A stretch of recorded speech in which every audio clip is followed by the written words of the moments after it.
I am sitting with two education superheroes, and our kids have been held hostage by educational institutions that don't want innovation. The K-12 system enjoys a monopoly like no other industry in this country. I was increasingly concerned that higher education was no longer fulfilling its highest purpose, that we were not teaching young people how to think.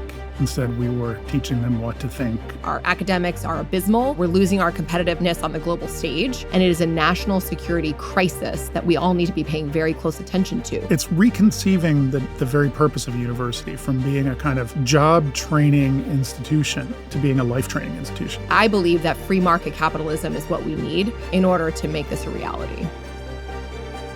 I'm so excited about this conversation. I am sitting with two education superheroes. So for people like me, this conversation could not be more exciting. Erika Donalds, the amount of things that you have accomplished in the world of education, I wish I had more than an hour. And then Dr. Pano, you are really breaking through some of the most important issues in our country right now, and that is that our universities are failing us. And so to be able to look at a beacon of light in education from both of your sides, you're not just complaining. There are many people who are complaining about what's happening in education, but you're actually doing something about it. And I know it's not easy because it's so hard. Our kids have been held hostage in educational institutions that don't want innovation. It's one of the industries where we have seen so little innovation on that side, mostly because people have put up walls and have made it almost impossible for people to do the type of work that you're doing. And I just think that your emotional resilience, your dedication, your understanding of the world of education is what led you to be in these incredibly important seats in our country. And so I just want to start by thanking you for your courage and your hard work. I know how hard it is, and I am so excited to introduce our audience to what you've been doing, because we get all kinds of bad news all the time, but this is a happy news type of interview where we can share real results and problem solving and solutions. So I'm done with my rant. I just wanted everybody to know how exciting this is, because I am obviously very passionate about education. So welcome to PragerU, and let's get to know each other a little better. Thank you. Yeah, thanks so much for having me. I'm excited to be here with you. You're a superstar in your own right as well. Well, Erika, let's start with you. Tell me, why did you enlist in this fight? Well, I started with education simply because I'm a mom of three boys, first and foremost. I was in investment management for 20 years, and I did what most middle-class families do. I chose a school because I wanted my kids to go to the A school in the nice, safe neighborhood where I bought a home. But I found out with three boys, one size doesn't fit all. And although my oldest son did great in that A public school, my second son was absolutely miserable. And despite meeting with teachers and counselors and administrators, suggestions that he should be on medication or should be on a special classroom, I refused that and decided to pull him out and put him into a small classical private school. And that was great because Darren loved his school. He loved learning about the Crusades and history, and he's getting ready to go on a full ride scholarship to his number one school, never having been in a special classroom, never having been on medication, but just finding the right fit for him. But I thought to myself at the time, how many other Darrens are out there? And that set me on a mission to make sure that every single family in my community, and then in my state, and now in this country, has the opportunity to send their child to a school that fits their needs and that they're going to wake up every day and love learning. You know, I found, like you have, that it's a national crisis in education, that our academics are abysmal. We're losing our competitiveness on the global stage. And so I believe that free market capitalism is what we need to bring about innovation, choice, and quality across the board. And so I've really, yes, left my career, made it my mission, serving on school board, working on education policy, and then opening schools myself in order to make this a reality. Describe what is OptimaEd. OptimaEd is the company that I started, which right now manages the world's first virtual reality school and K-12 curriculum. It came out of the pandemic. I was running brick and mortar charter schools in Florida. And of course, just like everyone else, we had to create an online program that we would put our own children in. I didn't know that the district schools and even other private schools were not going to do a good job. But I started having parents reaching out to me who wanted their kids to participate in our online program because we were providing such a rigorous daily live education to our students. And so ultimately, we had parents who wanted to continue that well beyond the pandemic, not for health reasons, but because they enjoyed having their students at home. That's why homeschooling has exploded since the pandemic, the fastest growing way of educating students in our country right now. So Optima Academy Online is now educating over 850 students. Next year, we're expecting 1,600 students, and we work with 120 schools that are using our virtual reality classically based curriculum in their classrooms, and their students are traveling to ancient Rome or to Greece or to the Independence Hall and having a constitutional experience, or to the moon, in order to learn in an immersive way. So it's just one way that parents can choose a school that works well for them. My youngest son is in the school, but that's one of many options that are now available thanks to opening up the marketplace through school choice and innovation that is allowing parents to find something that's really going to work for their kids. It's so interesting when you talk about virtual education, because so many of us are traumatized from virtual education because the way it was done through schools that were really not set up for it. And so all we remember was putting our kids in front of screens where, the teachers were lost, the kids were lost. And so it kind of really left a bad taste in our mouth. But you have created a model where it was actually a positive thing, and people actually, students actually enjoyed it. And I'd imagine that especially families that are looking for some sort of even a hybrid model could lean on something like that. Yeah, we work with a lot of micro schools that are using our program in person and at home in a hybrid fashion. But we really have to, as a society, differentiate between the emergency learning that took place during the pandemic, where districts and many schools were just not ready to provide high quality virtual education, and what virtual education can be. And it can be very high quality. It can allow for families to be more involved in their students' education. It can allow for more customization of a student's education. Maybe they're taking some classes online and then maybe getting a more in-person personalized experience with a tutor or a small group. We have plenty of athletes, students who are interested in other things, who travel a lot with their families, like my children do. And so online education, we can't let it fall into what we saw during the pandemic writ large, because that's not what high-quality virtual instruction looks like, especially not Optima Academy Online. Right. Dr. Pano, you started your very own university. Indeed. Tell us why and how is your university different from other universities? First, thanks for having me be part of this conversation. I'm really excited to be having this conversation together, because I think one of the things that inspired us was thinking about education all the way through, from the earliest stages through adulthood, and the role that higher education plays in the formation not only of human beings, but in the formation of culture, society, civilization itself. So I'd sort of back into this by saying, what is a university? A university is the gateway to all the important things that happen in the culture. All right, think about that. There's doors that open out of the university into politics, into the arts, into finance, into tech. And so what happens in the university, the sort of formation that takes place at a university, determines what happens in the culture. Mm-hmm. So and I didn't start the university. A group of us started together, so I don't want to take credit for it, but I was already president of a very historic liberal arts college called St. John's College, founded in 1696, the third oldest college in the U.S., so I've gone from being the president of the third oldest college in the U.S. to the president of America's newest university. So that's fun.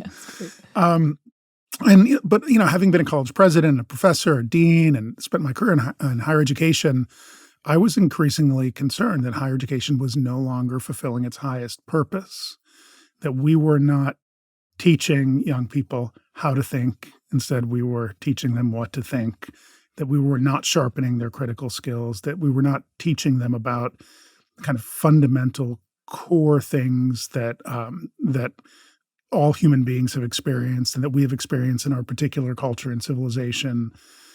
We have a lot to live up to in higher education. And so we felt like the institution writ large was failing. And so a small group of us got together.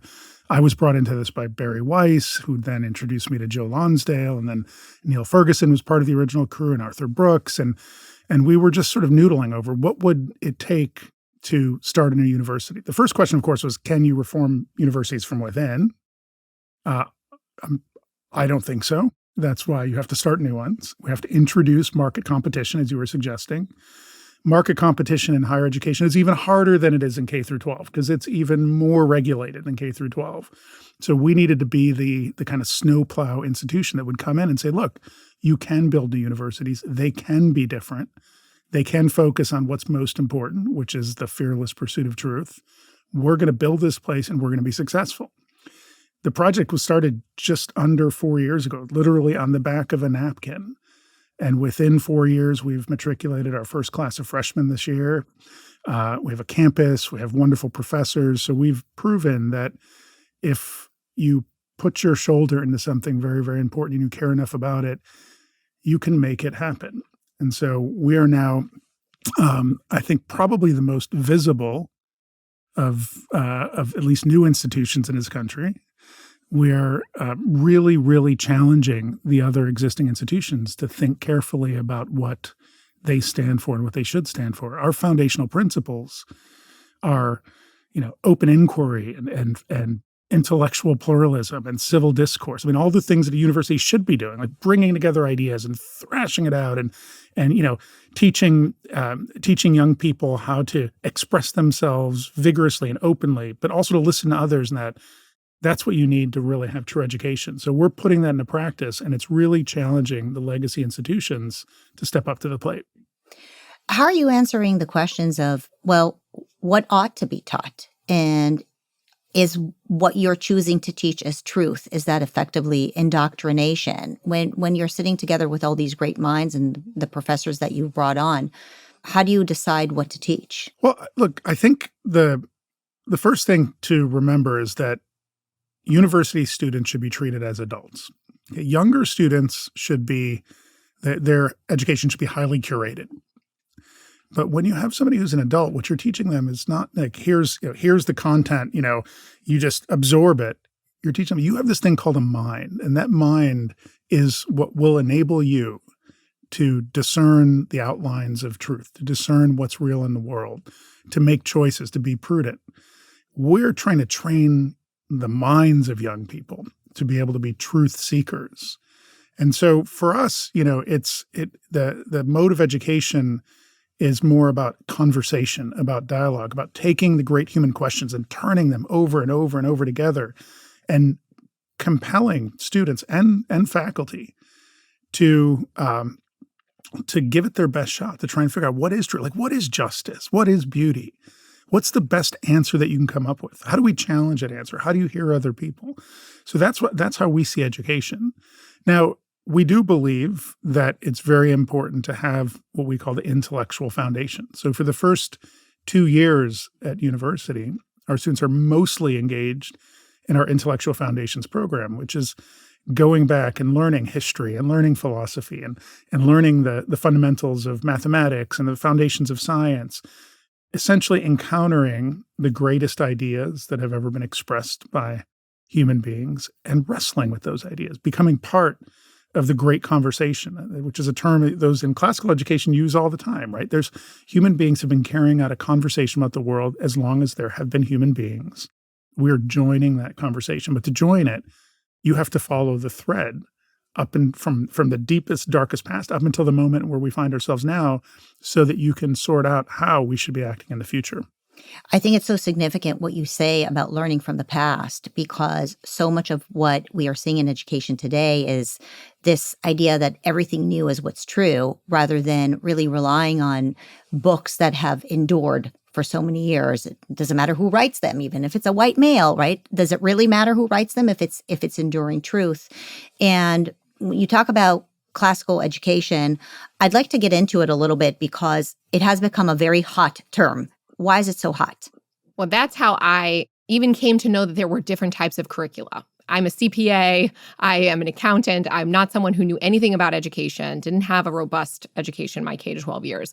But when I discovered classical education was when I was looking for an option for my son and learned what these students were learning in the classical model compared to what my sons were learning in the traditional public school. And it was vastly different. How? My children were learning skills, and they were being permitted to read things at whatever level they were learning, first grade or fourth grade, of Mr. Mr. Frog goes to the mailbox. And that's how they were practicing the skill of reading. The students in the classical education, not only were they learning through phonics and learning grammar by diagramming sentences and knowing every part of language from the parts of speech to the parts of individual words, which helps them to read much more fluently. But when they did practice reading, they were reading books that talked about George Washington, that talked about space, knowledge that they can use, educating them, not just empty books that feel good to read or that they might want to read. And that makes a huge difference. Just think about how much practice that these students have when they're reading for learning and practicing their skills. That's just one area.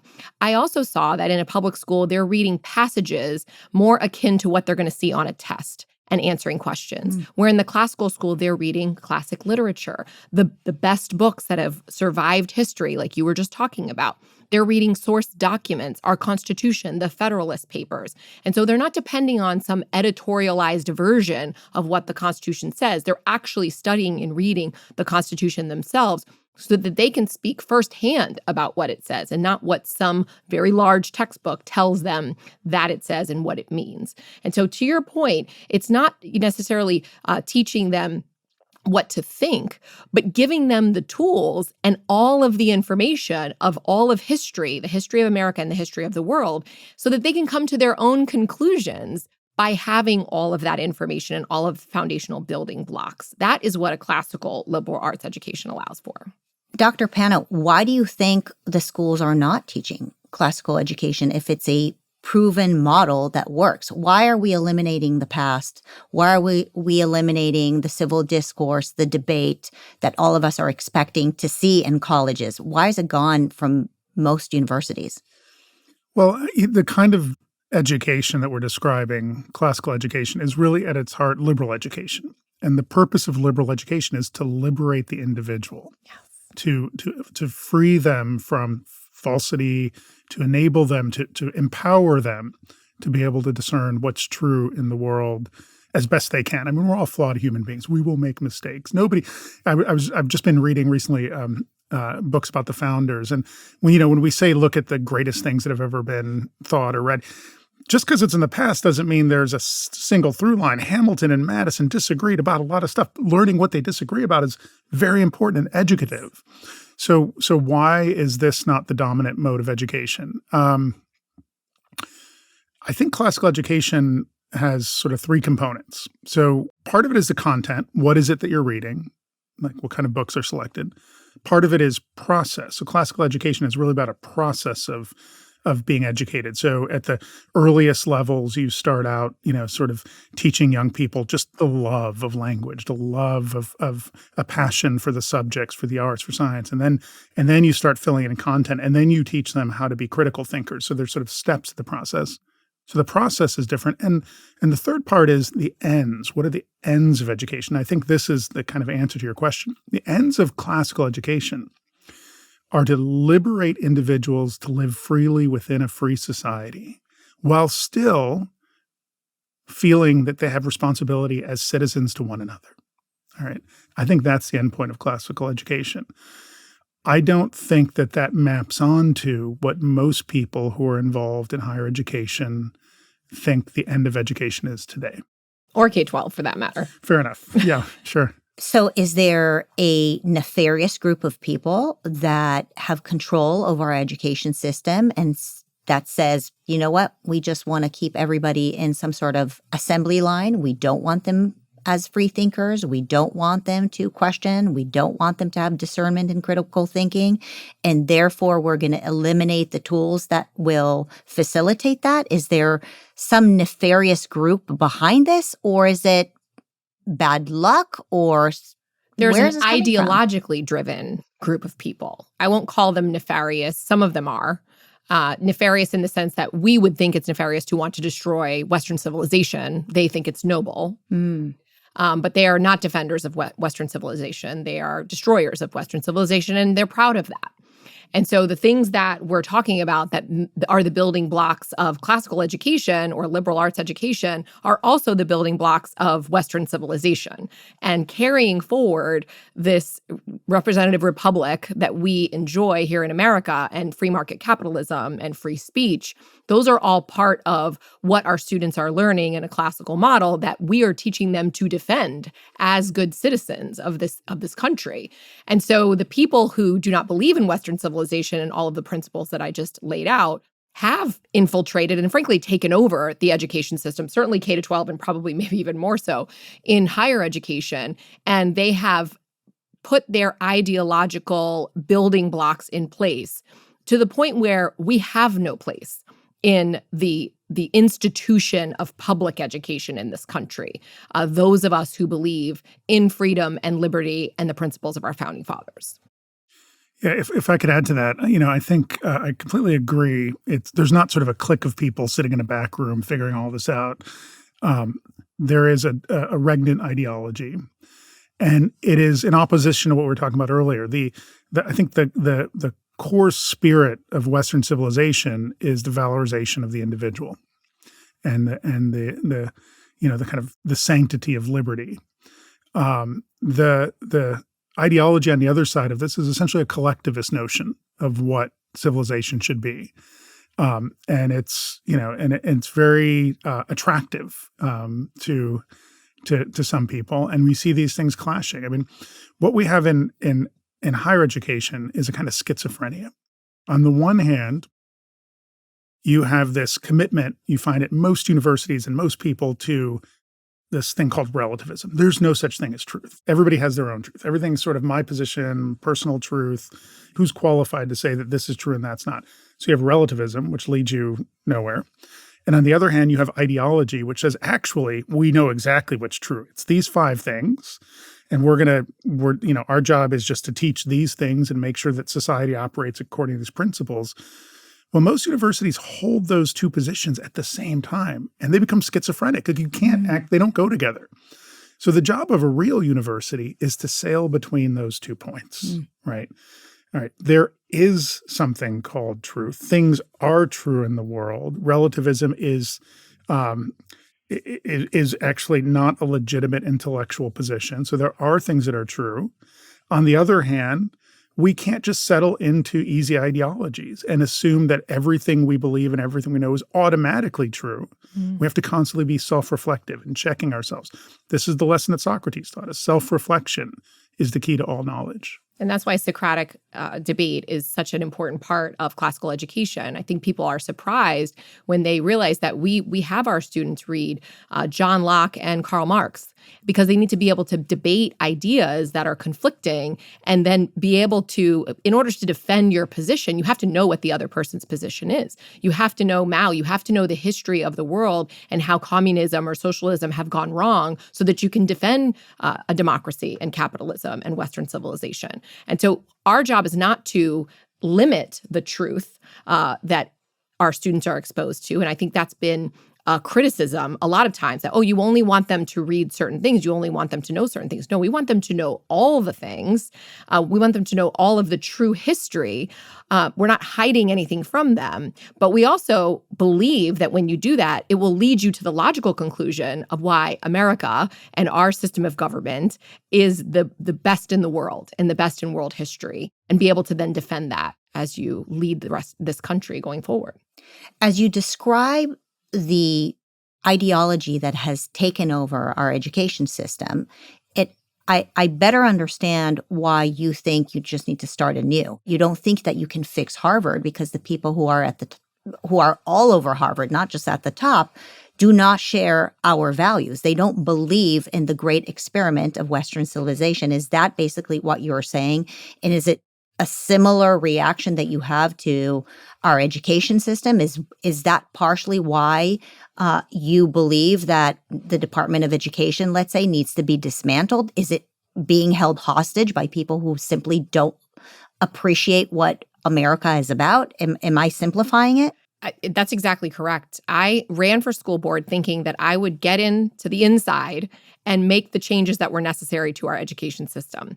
I had done that in business and been very successful in making reforms with research-based resolutions and showing people, okay, I'm going to write a white paper, here's the evidence, here's the solution.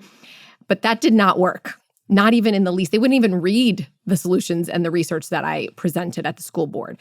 It was very clear from the beginning that this was not going to be reformed from the inside.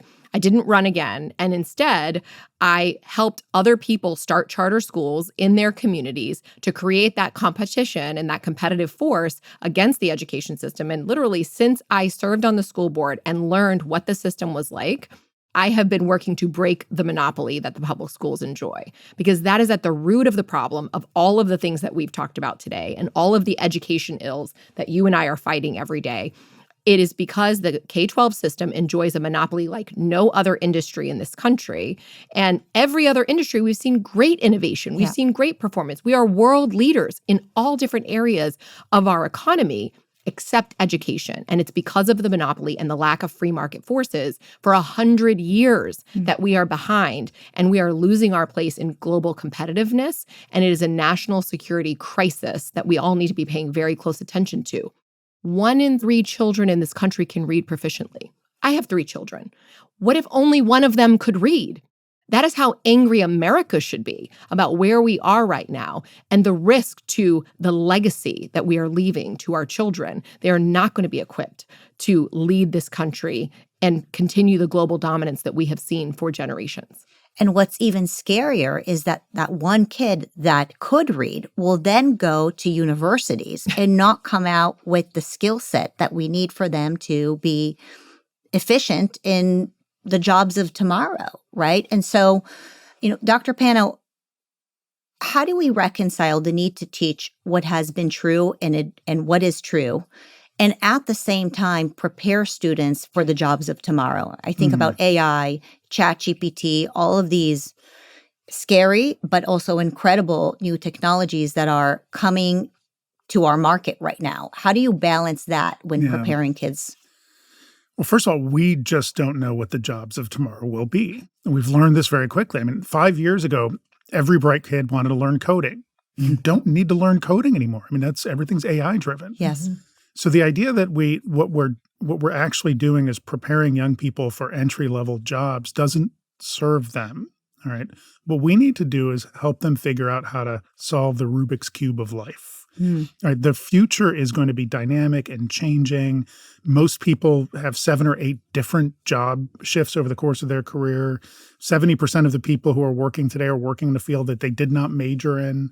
So the idea that of something like a college major links up to something called a job, and that's setting your course for the rest of your life, doesn't pertain. And it pertains even less so now than even a decade ago. So, what is the end point? So at the University of Austin, we think of let's say our particular calling, talking about how we introduce new ideas in the market, is that we are building a new institution to graduate generations of young people who will build and create and innovate. So what we're trying to teach them to do is how to build, how to create, how to innovate, how to take knowledge, how to take an understanding of the world and combine that with their passions, their skills, and the needs that the world has into something that is additive, something for the common good, something for human flourishing. It's a very different way to think about higher education. One of our advisors at the university and a friend of mine, Jonathan Haidt, characterized a binary in higher education. He said, look, you can either be a social justice university or you can be a university dedicated to the pursuit of truth. You can't be both.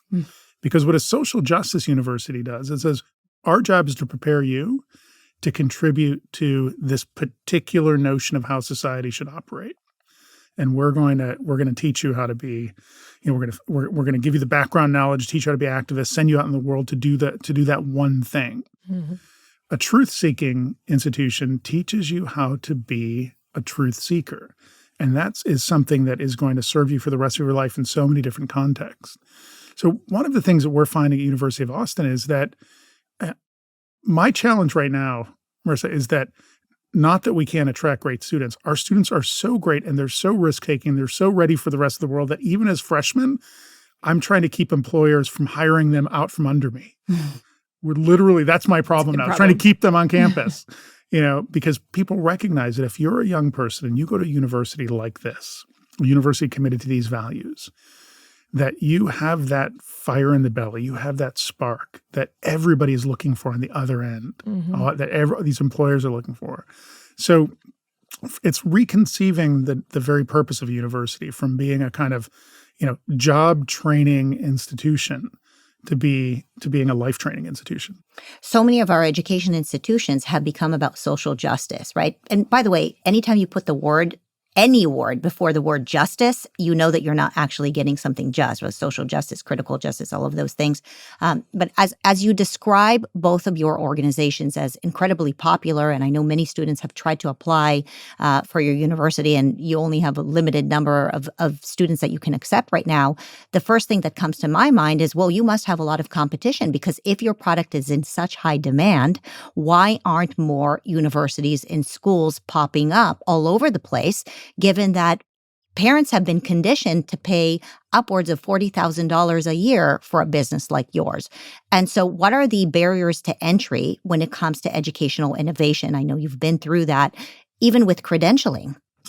Well, just to give you a sense of how many barriers are and what the obstacles are, we are the first new private university in the state of Texas since 1963. So 60 years. The population of Texas in 1960 was 10 million. It's now over 30 million. That's not because there hasn't been demand for new universities. It's just so difficult to get through the regulatory process, even in Texas, which you would imagine would be, friendlier to new institutions. Most of this is because of the accreditation system. The way that it works is that, in order for a university to be accredited, and it's very difficult to operate if you're not accredited for reputational reasons, for access to, if you want access to federal funding, student loans, and that it's all tied to this thing called accreditation. And in order to be accredited, you have to work through one of the 6 major national accreditors. And all of their standards are essentially tied to federal standards coming out of the Department of Education. So everything kind of funnels back to a single point. These accreditors are hesitant to approve new institutions because what they see as their primary job is serving their current customers, existing universities. So I was having a conversation not very long ago with a woman who's high up in one of the accrediting organizations. And I was expressing my frustration. I'm like, it takes 7 years for most new schools to be fully accredited. And during that 7-year period of time, you have no access to the kind of funding that other schools have access to. You can't even use like .edu. You have no access to the Common App. You have no access to the sort of things that make it easier to operate as a university. And yet you have to compete against all these universities, and you can't get accredited unless you graduate students. So it's just, this kind of this bottleneck. And I asked her as an accreditor, I said, why do you make it so hard? Like, what is it that you're afraid of? And she said, well, we have to protect the students. We have to quality control. We have to make sure we're protecting the students. And I said, yet year over year, you continue to reaccredit universities that have 20% graduation rates. They get reaccredited. Why aren't you holding them accountable? Why are you keeping new entrants out of the system that maybe can provide a better way to educate? Why is it that you're protecting the status quo? I didn't get a good answer.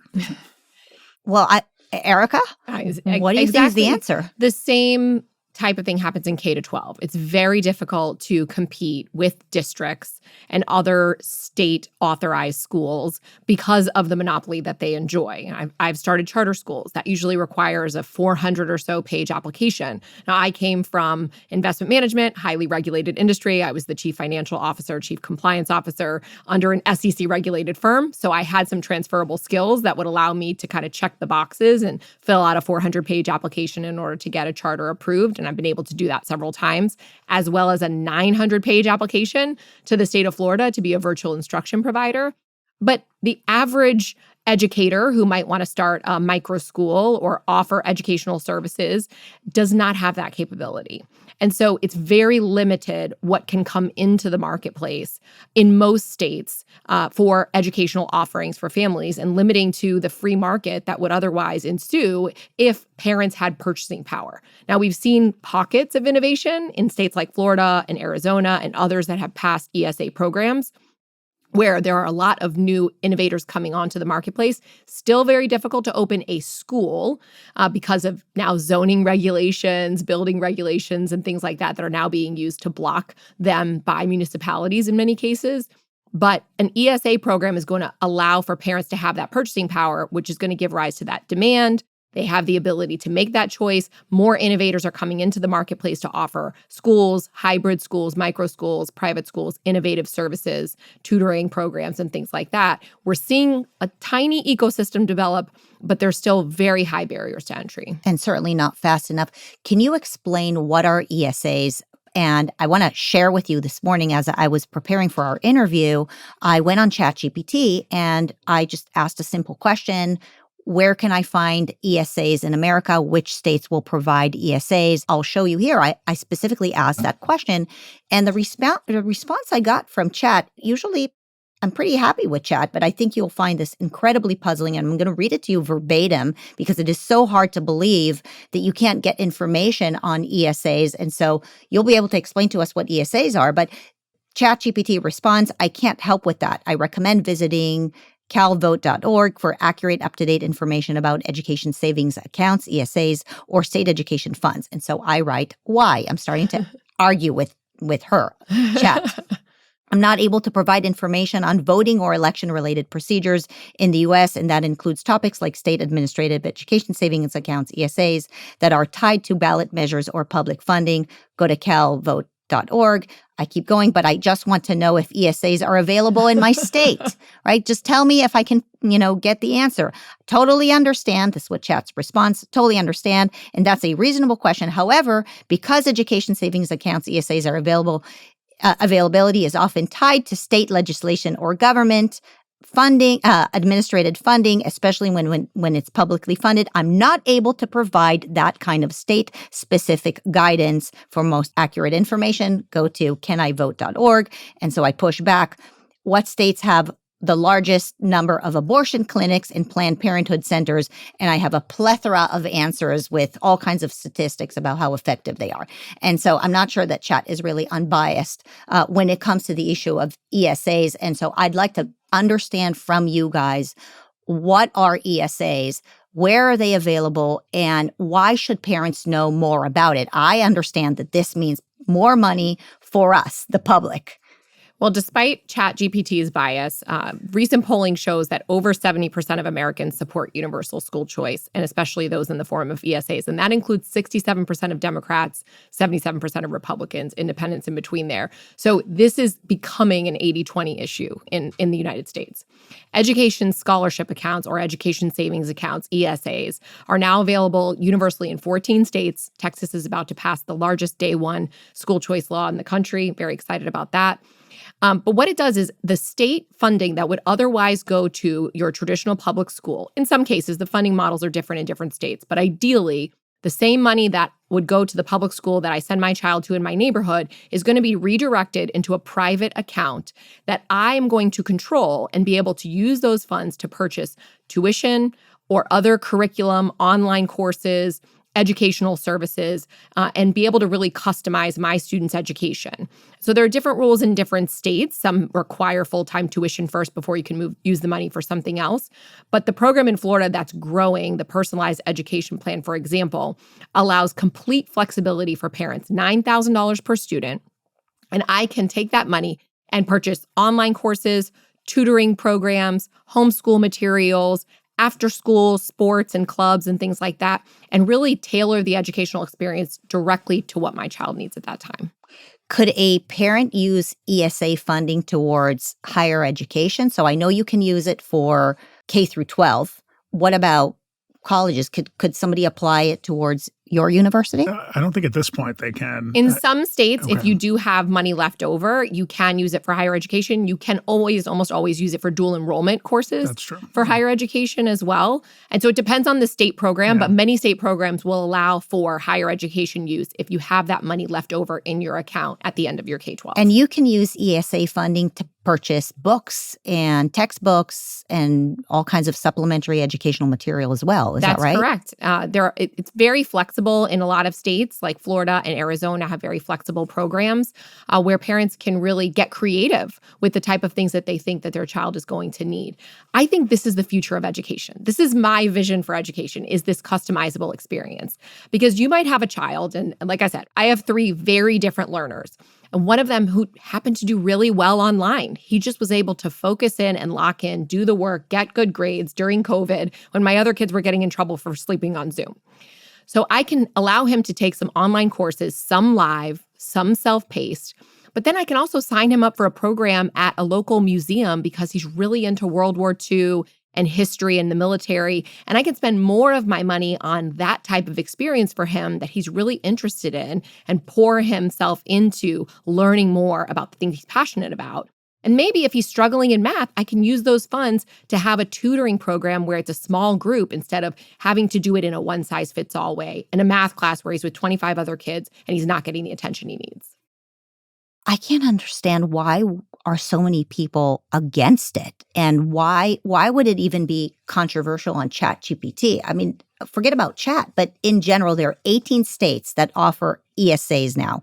I know it started with Arizona. And when I met with the superintendent of education there, Tom Horn, he told me that one of the most difficult things for him is to get parents to realize that they can use the funds in the best way possible. And so who's mounting the opposition against ESAs, and why are people buying it? It makes no sense. Primarily teachers' unions and their allies, including Democrat legislators, even though, like I just said, majority of Democrats support these programs, voters, but the legislators who are supported by teachers' union dollars, 98% of teachers' union political contributions go to Democrats, vote against this every time because their view is that it defunds the public schools. Well, the only defunding that takes place is if a student is no longer being educated by that school. The funding to educate that student doesn't go to that school anymore. That is the way the market should work because they have no incentive now, and I witnessed this firsthand as a school board member,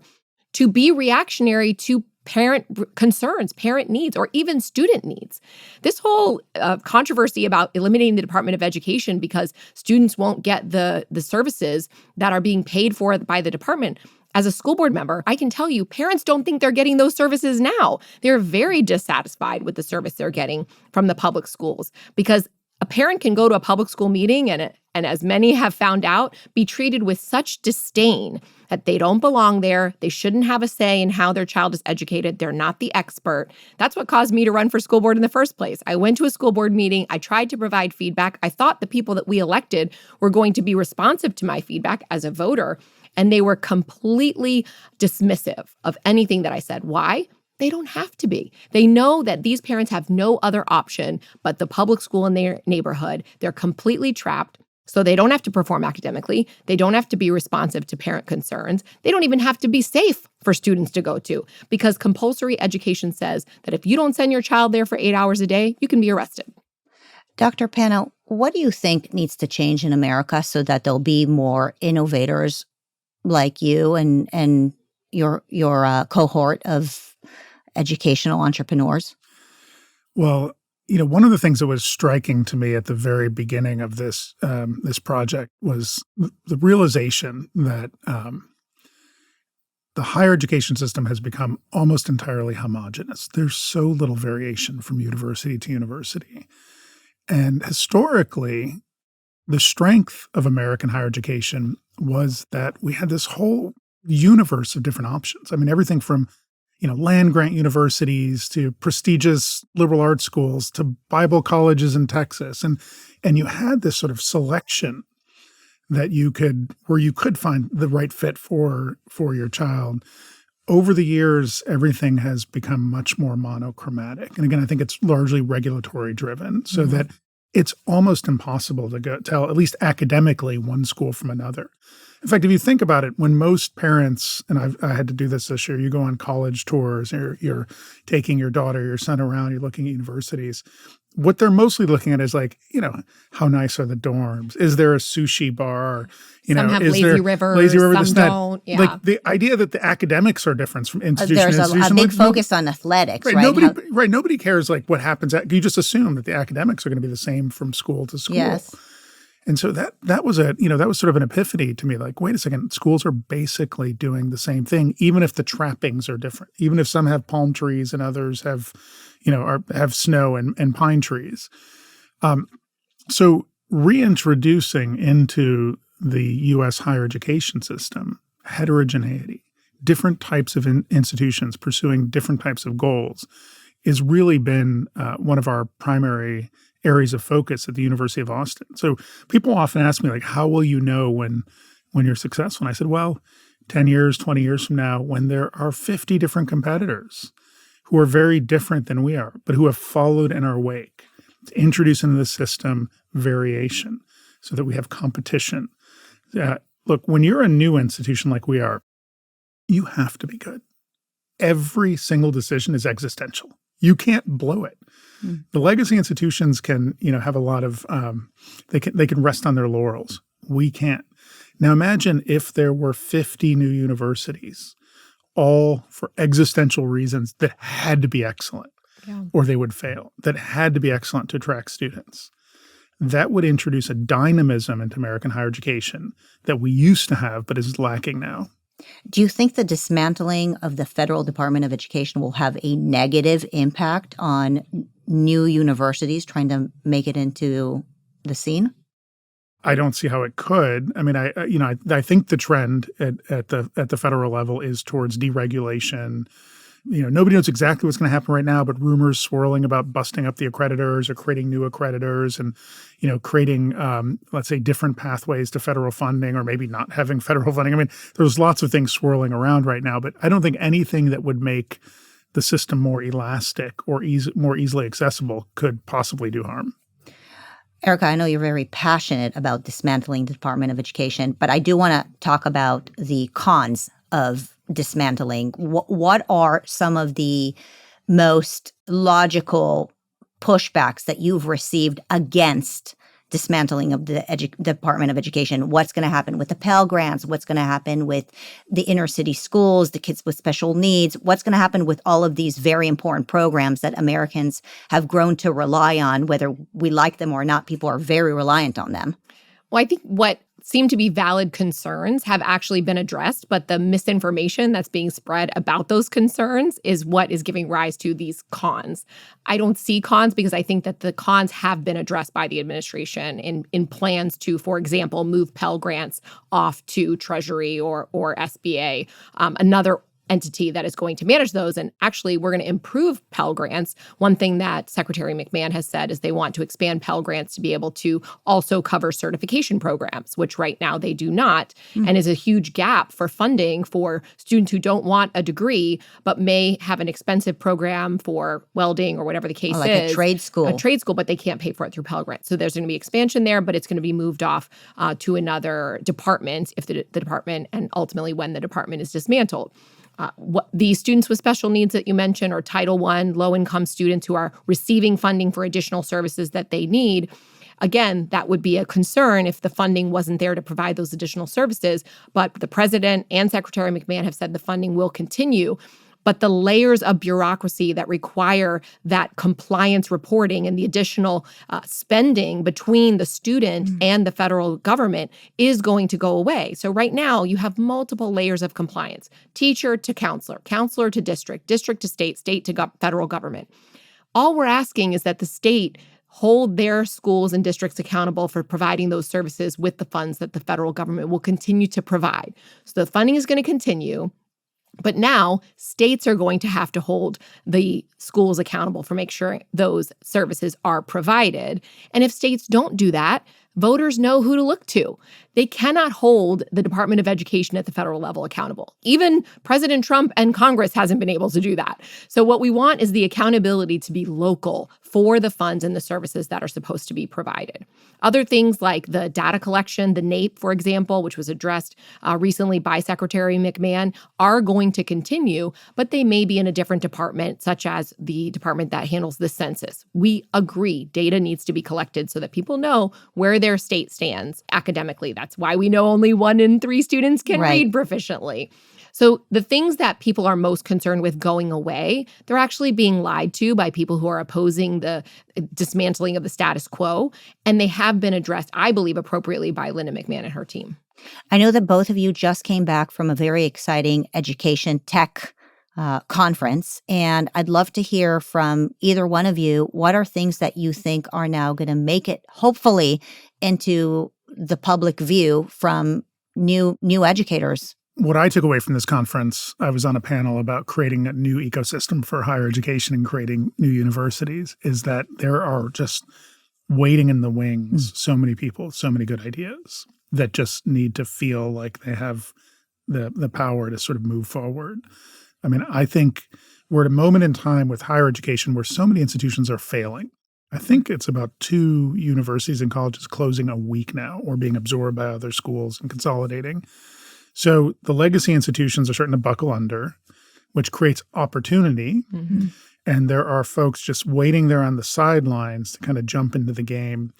They're starting a new university now is so different than starting a legacy institution. I mean, you do have to take into account things like AI. You do have to take into account things, like questions, like whether or not, college majors are still relevant. You ask fundamental questions like, why is it, and this is one of my major issues. Why do we insist that 4 years is the standard for a bachelor's degree? It's not in every country.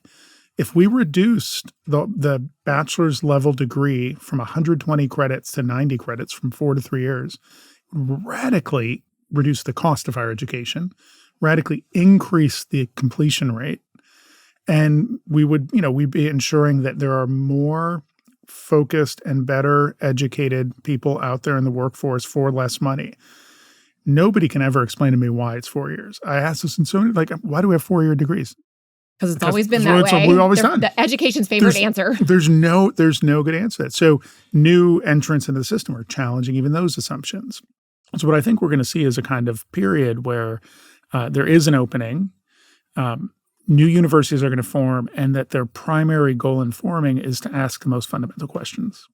Who's waiting in the wings? I just want a sense of, are we getting incredible business entrepreneurs, tech entrepreneurs? Are they just ready for the bullies, the old bullies, to step away, for them to come in and just energize our education system? Can you just describe to me who was at the conference and what kind of ideas were they trying to bring to us if we can be lucky enough to get rid of the bullies? I think it's important to understand that the market has not driven what education looks like today.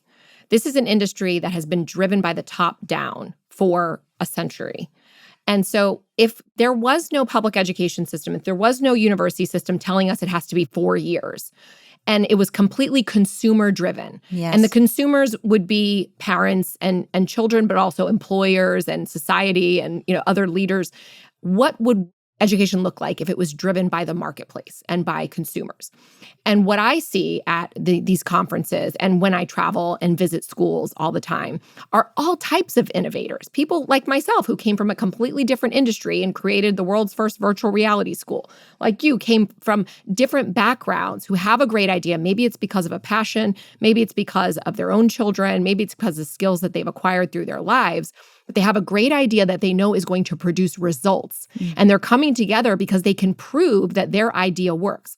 Who else is at this conference are investors who want to invest in these great ideas. But the barrier is not that the great idea gets results. A lot of those great ideas are getting results. These reading programs, you mentioned AI, the Alpha School in Texas, there was just reporting on their first year. They're doing 2 years of academics using an AI tutor and facilitators, not live teachers. And they're in the top 2% of academic performance in 1 year's time. Their results are not the problem.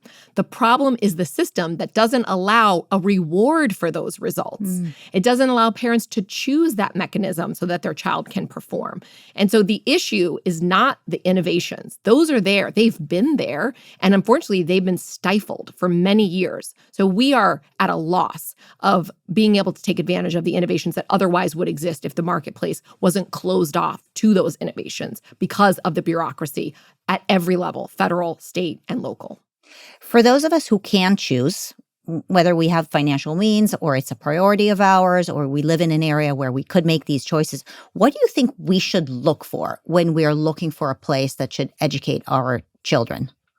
Oh, that's a great question. I think the primary thing is to begin with the process of self-reflection and think not about what the school offers, but who the learner is and what it is, what their strengths are, what it is that what should their future look like given who they are.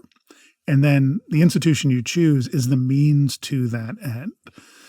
We have some kids who are completely, bookish and nerdy and they're, and for them going to a university is all about diving deeper into that world and reading books and coming out the other end as a kind of, highly literate thinker. And then you sort of give them some skill, you build some skills around that. That's what some schools are like. That's what my time at St. John's was like. It was just about reading books. But man, those kids were just supercharged for the rest of their lives.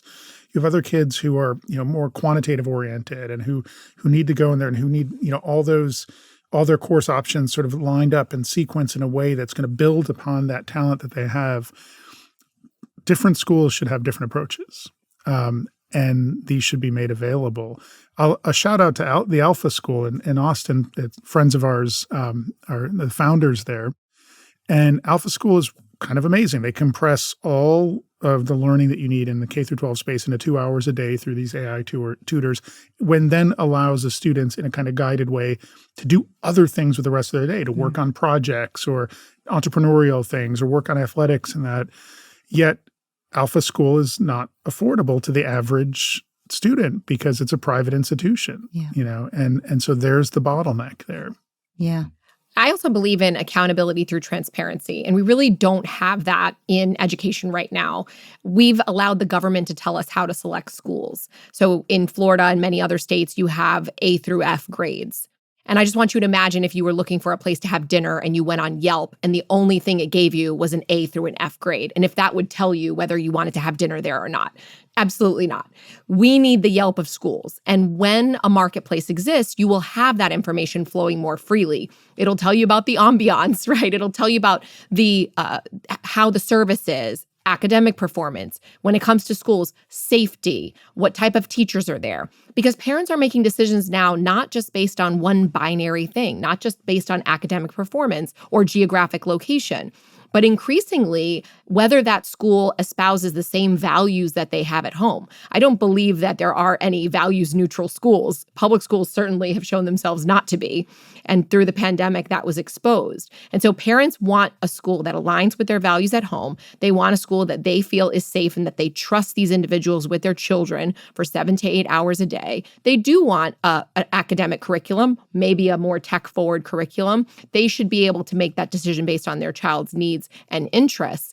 But the exposure of that information, that transparency, schools have not been required to do that in the past. And so when we're moving into this more free market and school choice environment, one thing that needs to happen is for schools to start measuring in ways and exposing what parents are interested in learning about so that they can make decisions for their children. Meanwhile, go visit the school, ask a lot of questions, get the feel for how things are physically in the school if you're sending them in a physical environment, and make sure that those are individuals that you would trust with your most prized, children.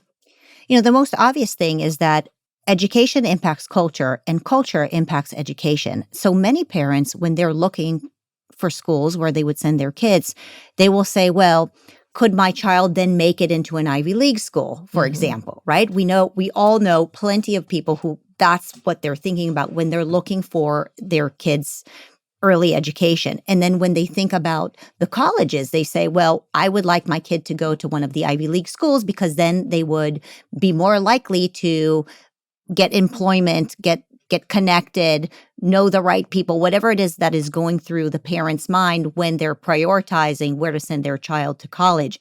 And so ultimately, I do think that it ends up falling also on the business community if the business community keeps saying, well, I'm going to prioritize kids who've gone only to legacy institutions because those are considered the fanciest places to go, as opposed to diving into some of these new innovative schools where, like you would say, people who know about the best kept secret of University of Boston, that's where you want to get your students from, because you're not going to get somebody who is emotionally broken and has no emotional resilience and can innovate in all of that. But how do we break through a culture that assumes that the best of in America are the ones that have gone to these legacy institutions, and these legacy institutions are really the core of so much of what happens when it comes to decision making, even in the earlier years. I know parents who are starting to think about how to get their kids to college when they send their child to kindergarten. Right. They're already thinking about, will my kindergartner be more likely to make it into an Ivy League school? Does it even matter anymore? Look, you put your finger on one of the problems that is driving many of the problems we have in the culture at large. And that is the idea that the elite institutions are a gateway to being elite, right? Think about this. We have a system. By the way, the elite institutions are starting to buckle under. All the Ivies have seen a drop in applications this cycle, which I haven't seen in maybe ever. God is good. We're hearing from employers across the board that they are not particularly interested in graduates from those schools, whereas a place like University of Austin, we opened up what we call our talent network, which is a partnerships with businesses and companies and industry that they sign on to mentor our students and apprentice them and interview them and hire them. We have, I think, 400 or 500 partners already. We only have under 100 freshmen. So, and we're just getting started. So they're lining up in that way. But here's the problem. That mentality that you have as a parent, which is, my daughter, my son, from preschool, we're aiming for that prestigious institution. There is a very narrow pathway to get there, and it's all about checking boxes. Mm-hmm. It's all about not doing things that might be deemed to be unorthodox or not conformist. It's about taking a risk-free glide path towards this gate into higher education. So what are we teaching young people along the way?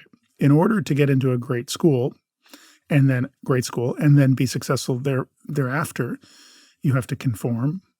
Mm-hmm. You have to shut up. You can't, don't show any ambition. Don't take risks. Do the 7 things that very expensive consultant tells you to do. Mm-hmm. Make sure that the AI written essay hits all the right points. And then step by step, and then they get to these institutions. Now, these institutions are supposedly filled with the best and brightest. What happens when they get there? They're told by the institutions, keep your ideas to yourself. Don't create a ruckus in the classroom. If you say anything that's out of line, you will be penalized by a professor, by social media, and that. We're taking our so-called best and brightest students, and we are creating a culture of conformity. Mm-hmm. We're repressing their creativity. We're rewarding them for being excellent sheep. Mm. Imagine universities that did the opposite, and that was our model. We don't want the conformist. We want the risk takers. We want the students who are going to challenge authority. We want the students who are going to think for themselves. And then we're going to parlay that into a different kind of elite.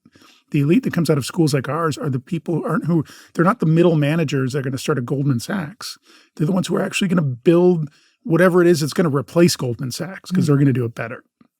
That's what elite education should be about. It really, really helps understand why we're dealing with such a scary level of human capital in America right now.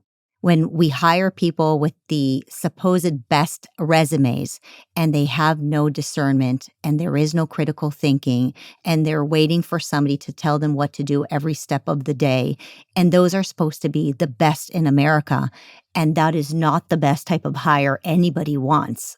And if you do anything that makes them a bit uncomfortable, they melt down. They completely They have melt no down. resilience, right? Correct. How do you build resilience? Yes. You have to try and you have to fail. So at University of Austin, every one of our students has to do what we call a Polaris project. It's a 4-year-long entrepreneurial project. It has to be a moonshot project, something crazy they think they could never accomplish. We teach them how to do it. Part of it is getting up every day, pushing forward, failing, starting over again, moving ahead, and trying to achieve that moonshot goal. By the time they graduate, they are resilient, and that will lead them to be successful. Erika, any final words on advice for parents who are just looking to do the right thing for their kids?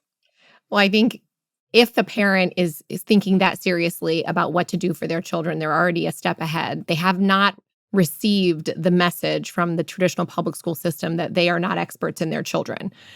Our message to them is that they are the primary educators of their children, and they should be the one directing the upbringing of their children. And that's been really the goal of the parents' rights movement here in the past several years, is combating the message that we've been getting for the last 20 years from the system and probably beyond, that they should be the ones telling us how to raise our kids. No longer. Parents, you know best for your children, and you should do everything you can to make those choices for your kids. Hopefully, if you're in a state with school choice, you can choose the school that they go to. But at the very least, you can get involved in the school system that you are forced into, perhaps, and make sure that they are not indoctrinating your child, that they are using quality curriculum, and that you're supplementing with quality curriculum. I think the most important message to parents is that you are in control. You do have options, and you should reach out, not to ChatGPT, but perhaps to EdChoice, which is a great organization that lets parents know what kind of programs are available in their state for school choice and for other opportunities. But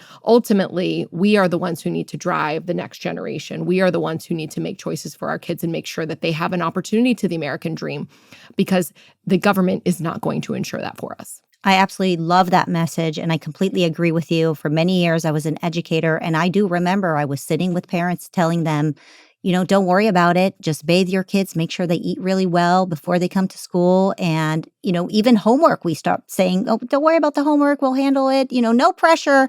Just make sure that they're fed and then take them to whatever athletic program. And that is so wrong, because parents really know what's best for their kids. And I love this new movement that it's a pleasure to be involved in, where parents are waking up and are realizing how capable they are, incredibly capable. And so it's a great time to be aware, awake, and alive, and be part of the solution. I commend both of you. Not all heroes come with capes, and certainly both of you are education superheroes. So it's a pleasure to be your friend. Yeah, thanks for having us. Thank you. This was such a great conversation. Amazing things.